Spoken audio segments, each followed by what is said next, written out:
రాష్ట్రంలో ఉపాధి అవకాశాలు సృష్టించి నిరుద్యోగుల కష్టాలు తీర్చేందుకు సర్కార్ పనిచేస్తుందన్నారు కూటమి నేతలు. ఇక ప్రాజెక్టులపై ప్రభుత్వం ప్రత్యేక దృష్టి సారించిందన్నారు. ప్రజా అభిప్రాయానికి ప్రాధాన్యమిస్తూ పాలన సాగిస్తున్నట్లు తెలిపారు. తాగు, సాగునీటి కష్టాలు దూరం చేసేందుకు శ్రమిస్తున్నట్లు తెలిపారు. ప్రతి ఇంటికి నేరుగా తాగునీరు అందేలా చూస్తామన్నారు కూటమి నేతలు.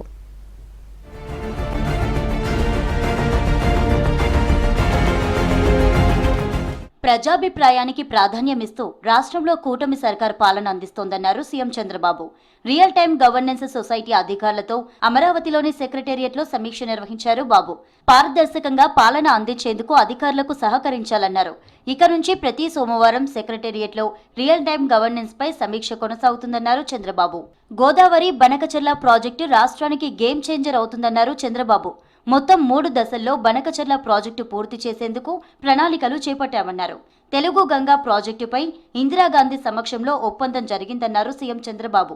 నాడు శ్రీశైలం నుంచి తెలుగు గంగా నీళ్లివ్వడానికి ఎన్టీఆర్ సిద్ధంగా ఉన్నారని తెలిపారన్నారు. ఏపీ, తెలంగాణలో 90% ప్రాజెక్టులు టీడీపీనే చేపట్టిందని చెప్పుకొచ్చారు ఏపీ సీఎం.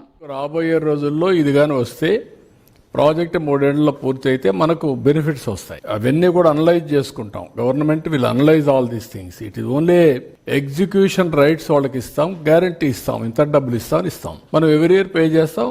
దాని ఎక్స్టెంట్లో వాళ్ళ నీళ్లు కూడా మనకు ఇవ్వాల్సి వస్తుంది. నేను గవర్నమెంట్కి వచ్చినప్పుడంతా రిపేర్ చేస్తాను. వేరే వాళ్ళు గవర్నమెంట్కి వస్తే దాన్ని డీఫంక్ట్ చేసిపోతారు. మళ్ళీ నేను వస్తాను, నా పని ఇదే పని. వైసీపీ నేత పేర్ని నాని చేసిన తప్పులే ఆయన ఇంట్లో వాళ్లను వీధిలోకి తీసుకొచ్చాయన్నారు deputy CM Pawan Kalyan.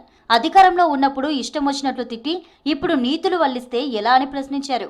YCP పాలనకు 6 నెలల కూటమి సర్కార్ పాలనకు ఆకాశానికి భూమికి ఉన్నంత తేడా ఉందన్నారు.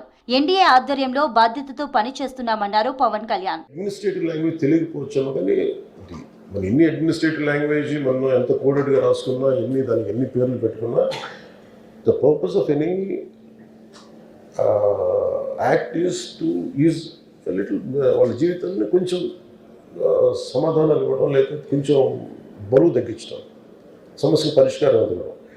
సో నాకేమనిపించిందంటే నాకు 2 హెల్ప్ అయ్యింది. అది నేను ప్రజల్లోకి వెళ్ళి ప్రతి సమస్యను అర్థం చేసుకోవటం వల్ల దాని బ్యూరోక్రాటిక్ లాంగ్వేజ్, లీగల్ లాంగ్వేజ్ నేను ఈ రివ్యూ మీటింగ్స్లో నేర్చుకున్నాను. That's what. ఏపీఎస్సీ అన్ని పోటీ పరీక్షలను ఆఫ్లైన్లోనే నిర్వహించాలని ఏపీఎస్సీ సంస్కరణల కమిటీ ప్రభుత్వానికి నివేదిక సమర్పించింది. అన్ని ప్రభుత్వ ఉద్యోగాలను కమిషన్ ద్వారా మాత్రమే భర్తీ చేయాలని సూచించింది. అదేవిధంగా జాబ్ క్యాలెండర్ను ఖరారు చేయాలని స్పష్టం చేసింది. వచ్చే ఏడాది వరకు అన్ని డిపార్ట్మెంట్లలో నియామకాలను పూర్తి చేయాలని తెలిపింది కమిటీ.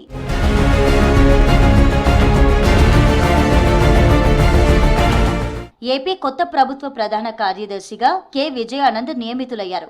1992 ఐఏఎస్ కు చెందిన విజయానంద్ను సీఎస్ గా నియమిస్తూ ప్రభుత్వం ఉత్తర్వులు జారీ చేసింది. ప్రస్తుతం ఇంధన శాఖ ప్రత్యేక ప్రధాన కార్యదర్శిగా బాధ్యతలు నిర్వహిస్తున్నారు విజయానంద్. ప్రస్తుత సీఎస్ నీరబ్ కుమార్ ప్రసాద్ రేపు పదవీ విరమణ చేయనున్నారు. ఆ స్థానంలో నూతన సీఎస్ గా విజయానంద్ బాధ్యతలు చేపట్టనున్నారు. తిరుమలలో శ్రీవారి దర్శనానికి తెలంగాణ ప్రజాప్రతినిధుల సిఫార్సుల లేఖల సౌకర్యాన్ని పునరుద్ధరించింది ఏపీ సర్కార్. తెలంగాణ ప్రజాప్రతినిధుల సిఫార్సు లేఖలకు సీఎం చంద్రబాబు అంగీకారం తెలిపారు. ఈ విషయంపై సీఎంతో భేటీ అయ్యారు టీటీడీ చైర్మన్ బీఆర్ నాయుడు. ఇక నుంచి తెలంగాణ ప్రజాప్రతినిధులకు వీఐపీ బ్రేక్ దర్శనానికి వారానికి 12 టికెట్లకు సీఎం ఓకే చెప్పినట్లు తెలిపారు టీడీపీ చైర్మన్. వారానికి 2 సిఫార్సు లేఖల చొప్పున 300 రూపాయల దర్శనానికి అనుమతిస్తున్నట్లు తెలిపారు.